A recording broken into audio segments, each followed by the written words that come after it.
Hey y'all, this is the second episode of SilvTalks, a series inspired by the K-pop spy. In this series, I share my opinions with you all.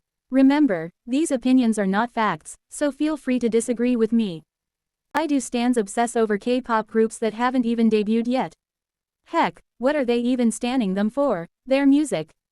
They haven't even released a single song for them to like yet. Then those same stans trash the group when the debut song doesn't suit their taste, acting like they weren't the ones randomly standing these groups for no godsacken reason in the first place.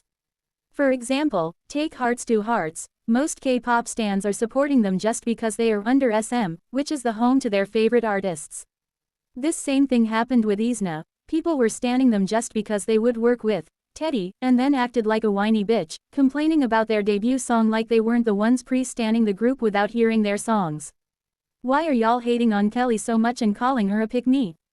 Is it a new trend to target K-pop idols and label them with terms that don't even match their personality? I won't go on defending Kelly, but the amount of hate she's receiving is unbearable. The survival show was a popularity competition. She was popular, so she won. Y'all didn't care about her during the survival show, but as soon as she debuted, you started hating on her and calling her a pick-me. Sure, there were other trainees who may have deserved to debut more than her, but at the end of the day, hating on her won't change the fact that she debuted.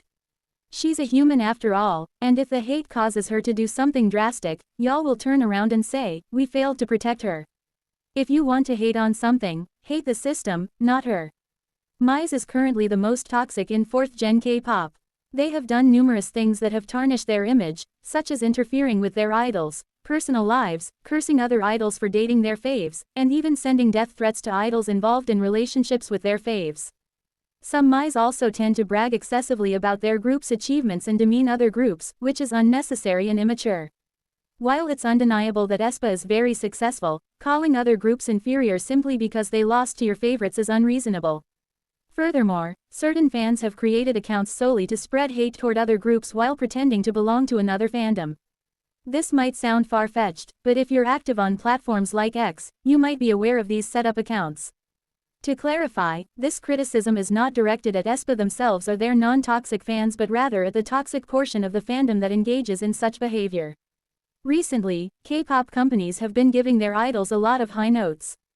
Despite the abundance of high notes, these idols still have the most lines in their groups. Take Kiss of Life's Belle, for example. Every one of their comebacks includes a high note from Belle, even in the B-sides.